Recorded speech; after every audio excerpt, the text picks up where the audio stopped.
Man and his past are one continuous structure. This structure contains all of the facts which have been conserved and still operate below the threshold of his surface mind. For him, it is merely history. For him, it seems unalterable, a dead and permanently fixed past.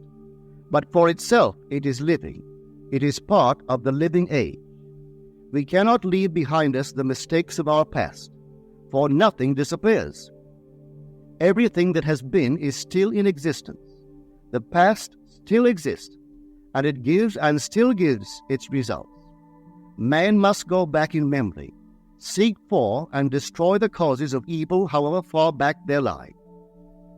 This going into the past and replaying a scene of the past in imagination as it ought to have been played the first time, I call revision. And revision results in repeal. Changing our lives means changing the past. The causes of the present evil are the unrevised scenes of the past.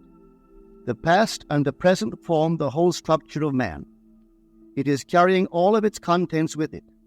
Any alteration of content will result in an alteration in the present and future.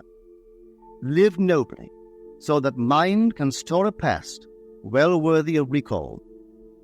Should you fail to do so, remember, the first act of correction or cure is always revise. If the past is recreated into the present, so will the revised past be recreated into the present. Or else, the promise that though your sins are like scarlet, they shall be as white as snow, is a lie.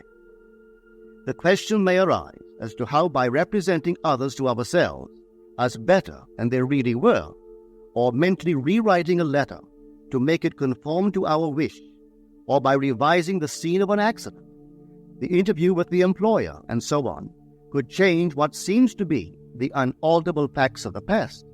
But remember my claims for imagining. Imagining creates reality. What it makes, it can unmake. It is not only conservative, building a life from images supplied by memory. It is also creatively transformative, altering a theme already in being. The parable of the unjust steward gives the answer to this question. We can alter our world by means of a certain illegal practice, by means of a falsification of the facts, that is, by means of a certain intentional alteration of that which we have experienced, and all this is done in one's own imagination. This is a form of falsehood which not only is not condemned, but is actually approved in the gospel teaching. By means of such a falsehood, a man destroys the causes of evil and acquires friends, and on the strength of this revision, proves, judging by the high praise the unjust steward received from his master, that he is deserving of confidence.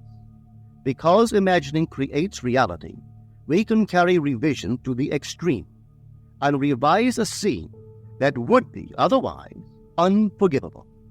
We learn to distinguish between man, who is all imagination, from those states into which he may enter. An unjust steward, looking at another's distress, will represent the other to himself as he ought to be seen. Were he himself in need, he would, like the man on the cover of this record, enter his dream house in his imagination and imagine what he would see and how things would seem and how people would act after these things should be. Then in this state, he would fall asleep, feeling the way he would expect to feel under such circumstances. Would that all the Lord's people were unjust stewards, mentally falsifying the facts of life to deliver individuals forevermore. For the imaginal change goes forward until at length the altered pattern is realized on the heights of attainment. Our future is our imaginal activity in its creative march. Imagine better than the best you know.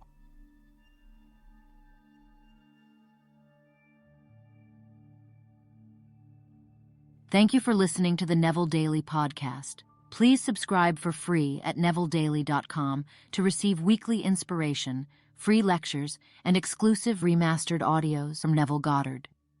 Head over to NevilleDaily.com to join the free newsletter.